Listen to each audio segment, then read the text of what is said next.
everyone to another episode of Sunday Supper with the Queen. I'm the Queen, Christina Green, your American Beauties Plus Queen Excellence. Today I'm going to make a really quick and simple make-ahead casserole. You could freeze this if you want to. I didn't want to because of the way I'm going to prepare it. I'm going to leave a lot of the juices in. I will teach you the extra step to do if you want to do this and freeze it.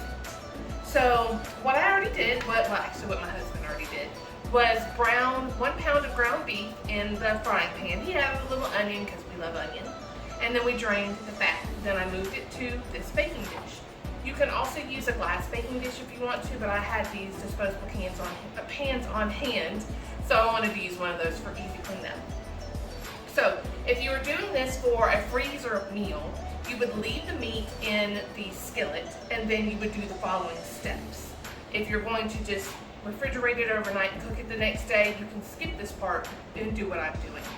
So I'm adding an undrained can of regular sweet corn. I'm adding in 1 can of creamed corn. And you never drain creamed corn. Leave that as is. That creamy goodness is what you want. Then I'm also adding in 1 can of undrained Rotel, just your regular diced tomatoes with green chilies. They make fancy ones now. If you want to do like a roasted one, you can. This is just the regular one. And then 1 little packet of taco seasoning. Use your favorite kind. We just have the Kroger ones on hand.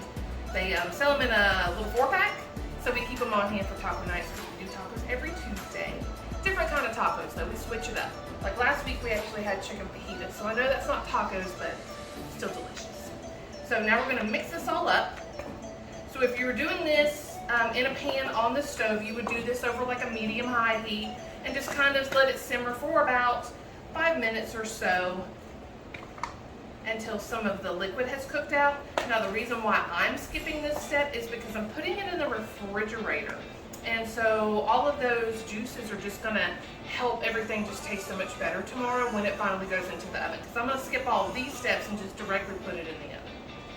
But the reason why you would do it the regular way if you were doing it in the freezer is because if you were to freeze this, then all of the extra juices would just kind of crystallize and not make your casserole taste as delicious.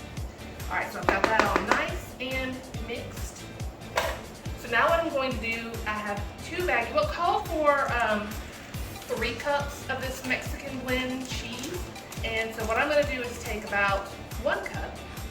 Just go ahead and sprinkle it all over our meal here. Yum, yum, yum. A little extra. You never have too much cheese. Actually, that's a lie. I made something one time that was too cheesy and I couldn't even eat it. All right, I'm going to put the rest of that down. Then in this container, what I have is some cornbread mix. I really love the Jiffy cornbread mix. It's delicious to me. They didn't have it at Kroger this week. I don't know why. Everybody needed Jiffy cornmeal mix for some reason. So I got a different kind. So fingers crossed that it's going to taste as good. But I'm optimistic. It smells really well. So I went ahead and just followed the package instructions and mixed it up. And so now what I'm going to do is just pour it over the top here. Yummy. Now if you wanted to add some little bit of heat to this, you could do the red chili pepper flakes.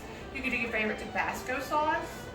We have something in here that's almost like a habanero type of sauce, but because we're having company tomorrow, so tomorrow my sister and her husband are coming up, and my husband and I are going to take them floating down the Chattahoochee River. It's a lot of fun. We call it tubing or floating, whatever you want to call it. So when I get home tomorrow and get to make me dinner, I'm not going to have a whole lot of time. So I know a lot of you out there can relate.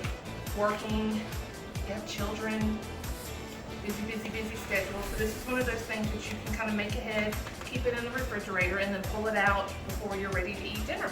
So I've put the cornmeal on top of it. Now we're just going to add a little bit more of this cheese. Now I'm going to save this other baggie until tomorrow, and I'm going to tell you why. Let's make sure we get all the cheese nice and even. We don't want any uneven globbiness of cheese. Okay, so this is right now what my casserole looks like. Honey, would you tilt the camera a little bit? All right, do you see? So this is what your casserole is gonna look like. And then, so tomorrow what I'm going to do when I'm ready to make it, I'm gonna take it out of the refrigerator. I'm gonna let it sit on the counter for about 30 minutes to try to bring it up to room temperature. I'm gonna pop it in a 350-degree oven for 30 to 45 minutes. But what I'm looking for is the cheese to be a little golden and bubbly and the cornbread up underneath it to be nice and brown. Then I'm gonna pull it out of the oven. I'm gonna top it with the rest of this cheese. Put it back into the oven for about another 10 minutes until all of that cheese is melted. Then I'm going to let it rest for about 5 minutes or so and then serve it up. So when you see me tomorrow, remember that I told you that I'm spending the day on the river. So you're not gonna get glamorous Christina, you're gonna get everyday Christina, okay? No judgment. All right guys, so we'll see you back here tomorrow for a bite of this so that you can see how it all turned out.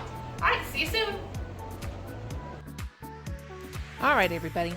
I couldn't let you see me looking like this, so you're gonna get 2 pictures of the food, and let me tell you how good it is. I decided to put a little lettuce and salsa and sour cream on top of mine to make it a little bit more like a taco, but you don't have to. But you're going to enjoy this. You can spice it up if you want, or leave it alone if you don't like it hot. But let me tell you, it was quick and easy and delicious, and you're going to love it. All right, everybody. Can't wait to see you next Sunday for another episode of Sunday Supper with the Queen. Bye.